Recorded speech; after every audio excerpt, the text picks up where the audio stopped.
Hey everyone, Katie and Sergeant Steele here, and today I'm back with another starter list review. We're doing another throwback to the Emperor's Fist Armored Company from the 6th edition Cadian supplement, and I've recreated it here with 10th edition in mind. So once again, this is a starter list. This is a place where if you wanted to build a very specific army, you could kind of dive in here and then expand on it to a full 2,000 point army or 3,000 point army and so forth. And I think these are a lot of fun. There are a lot of like neat ideas and things that you could just think about or even try out yourself if you're really interested in them. But without further ado, let's dive in. So what we have in this list is as follows. We have a Leman Russ tank commander. So here I've gone with a tank commander with a battle cannon, las cannon, and 2 heavy bolters and a heavy stubber and a hunter killer missile. Great generic tank commander. Now, there are reasons why I didn't take the demolisher cannon, and that's because I want this to actually be a smaller threat than the other vehicles in this list, and I want it to hang out in the back. Next, we have a demolisher Leman Russ with 2 heavy flamers, las cannon, demolisher cannon, heavy stubber, and hunter killer missile. Then we have the Exterminator with Exterminator autocannons. Oops, I knocked off the heavy stubber. Heavy bolters and a las cannon. So this is also able to reach out and touch somebody and do some DACA. And then finally, how I've upgraded this to 10th edition is I've added a Rogel Dorn. This one here is a little bit of a blend. It's my favorite build option. A presser cannon with autocannon, heavy stubber, 2 multi-meltas, 2 meltas, the Gatling cannon, and this way you got a little bit of anti-infantry with the heavy stubber and the Gatling cannon, plenty of anti-armor, and you can kill, Terminators, you can kill other tanks. It's very versatile in what it can take down and deal damage to. So it's a great option. The last thing, and what the old 6th edition version of this list had, was the option to take 1 to 3 Tech Priest Engineers, or Regimental Engineers as they're known now. And we have 3 here in front of us. So don't judge my paint job on my very, very old school one here that I still have. I don't know where my other red one went, but maybe I gave it away to somebody. But so here I have 3 Tech Priest Engineers as well that will be running around. This right here currently, after the June 2024 balanced data slate, is a little bit under 1,000 points. This is also pre-10th edition Astra Militarum Codex as of recording this video, so some things may change, including the points, unit options, builds, and so forth. So please be patient. The concepts are still there, so I'm not going to dive into too much detail, but I am going to go do an overview of what makes this list special and how I would run it. So with that, let's talk about what makes this list special. Obviously, it's all tanks, and I mean quite literally tanks. There's nothing else here, right? No transports, no sentinels, nothing. And it's the heaviest of the tanks. We're not talking hellhounds here, right? We are talking Leman Russes and Rogel Dorns, and that is it, except for your Tech Priest, who will be running around behind these, blessing them with oils, being very excited to keep them alive and going, which is really then how we dive into running this list. So here's what I would recommend. I would assign a Tech Priest, 1 to the Demolisher, 1 to the Tank Commander, and 1 to the Rogel Dorn. Now, you will run your Demolisher very forward. This is the unit you want to get stuck into melee because it has the ability to fire its Demolisher cannon without suffering the penalty to the hit roll for being in engagement range, provided there's no other friendly units also in engagement range. So just keep that Tech Priest out who's nearby, right? Have the Tech Priest keep running up behind it to get that 4 up invulnerable save and keep healing it various wounds. The heavy flamers are there to also help it get unstuck. You don't want to get stuck in melee with your vehicles for an entire game. That's terrible. In this list, other than this Demolisher, you don't want to get in melee at all. So feed 1 unit to your opponent unless they have a unit that can outright kill this in melee. Those do exist. But if they don't, feed this to your opponent, get in the middle of the table and get stuck in, and then hopefully pop yourself back out.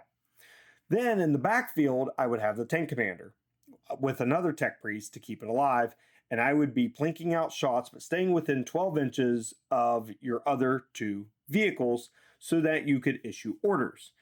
Now, with our current only available detachment, I would recommend doing the Grand Strategist Warlord trait on the tank commander to give yourself that extra order so you can issue two of them within 12 inches. So this way you can get your Exterminator and your Rogaldorn in order, such as take aim, which is very juicy, right? Especially with tanks, the amount of firepower that both these vehicles carry. Your Rogaldorn will want to be your midfield to front field as well. You'll want to get in range of these melta-guns and absolutely obliterate anything that could threaten your tanks. But when it comes to shooting, the very first unit you do want to shoot is the Exterminator. The reason being is because its ability to grant -1 AP. So if there's a unit that you need to chew through, no matter what other weapons you're using, heavy stubbers, heavy bolters, melta-guns, autocannons, right? Pressor cannon, battle cannon, doesn't matter. That extra AP is really going to make a difference. It's really going to make things like your battle cannon shine and your heavy bolters shine. I mean, heavy bolters becoming AP -2 is a pretty big deal. They will absolutely rip through Space Marines with that extra AP and really get some heavy lifting done. So when I would run this, tank commander in the backfield, demolisher towards the front, Rogaldorn slightly behind or equal. It depends on what you're up against. You got to make the call when you're at the table and to see what your opponent has to figure out if there's something that would threaten the Rogaldorn. You don't want to get it tied up in melee forever. You don't want it to get into a melee fight it would lose and be destroyed in, because that can happen. Trust me, World Eaters. Woo. You will want to shoot very first every time with this, because you will want to get that extra AP if you need it in order to take out units. And then you'll want to keep your tank commander hopefully close enough to issue orders to your Rogaldorn and your Exterminator. You could also, if you want, use your tech priest to leave your vehicles. It's going to be really hard to kill these vehicles already. This is a very, very resilient list. If you showed up with this list to a friendly game of 1,000 points and you did not tell your opponent you were bringing all Leman Russes and a Rogaldorn, they're probably going to be a little bit upset. This is one of those very, very, very skewed lists. So that's something you may want to disclose to your opponent ahead of time. But if you happen to run this list, whether you tell your opponent or not, because it's so resilient, you could take the tech priest and actually have them leave your tanks eventually, turns 2, 3, 4 to jump on objectives and score yourself some points. And that's another thing you can do, but you'd be giving up your 4-up invulnerable save and your healing, because you do got to be within range of a tank in your command phase currently to use that ability. So keep that in mind, but that's the extra benefit of bringing the 3 tech priest and having them kind of run around.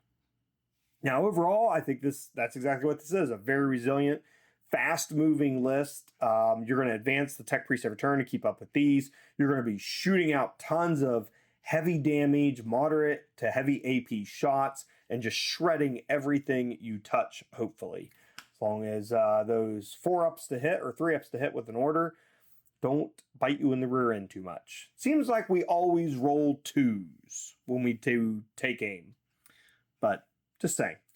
So this is going to be, I think, a lot of fun. This would be a great list to actually start out with. Very easy to build and paint, by the way, also. And that's the great thing about it. So if you wanted to get into the Astra Militarum and you didn't want to paint a bajillion infantry like I have, then you could go here. Start out with some tanks. Now, where would I build on this from here? To be quite honest, infantry would be my first go-to because you're going to struggle to hold objectives in general. So maybe a couple squads Acadians, so you get that sticky objective. Few Tempestus Scions or Tempestus Aquilans in order to capture objectives as well. Maybe Death Corps of Krieg with a Primaris Psyker and a Field Marshal to be super resilient in the back. So just a few, maybe 250, 500 points worth of infantry, I think would be a great addition along with their commanders or command squads to help support you. I might also recommend another tank commander, and this time go with a demolisher cannon and go all like multi-meltas and las cannon on it, and have that run around just behind your other demolisher cannon, just absolutely filling the middle of the table with a deadly, deadly combo. I would also recommend some anti-infantry vehicles, say a couple of hellhounds. I think those would also work out really well in this list with their inferno cannons running around, making everything lose its cover save, and just absolutely tearing through infantry and chaff. So your tanks don't have to worry about fighting objective control on the objective markers on the table. So that's it. That's it. Nice and simple. Fun list, fun starter army. And I love these throwbacks. So, like I said, this is a 6th edition formation. I've kind of updated it to its bare bones minimum for 10th edition. And I think it would be honestly a lot of fun. This is something I may even run here soon in a game with some extra units, like I was just describing, just to run around the board with a bunch of tanks blowing stuff up, which I think is always a good time. That's why we play guard, right? That's why we play guard. So that's it for today. I hope you've enjoyed the video. If I've missed something or something you want to add, please feel free to go down in the comments below and add more to the conversation about these starter lists and our ideas for them and how to play them and run them.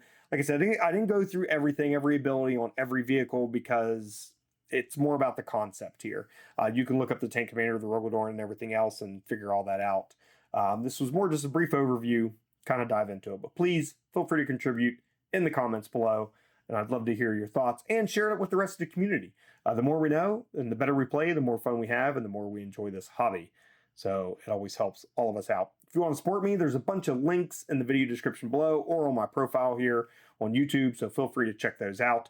No obligation to do that, but it's always appreciated. And if you've enjoyed this content, please like and subscribe. I always appreciate that too. It really means a lot to me. The channel's been growing a lot lately. I'm assuming that's because they've announced a 10th edition codex. And so you all, if you're watching this now or maybe in the future and the codex is already out, really appreciate you all jumping on and watching my content. I came here to give back to the community that has given so much to me. And so really, really appreciate what you all do for me on this channel. So anyhow, that's all I have for today. Hope you've enjoyed it. So as always, have fun wargaming. And remember, Cadia stands.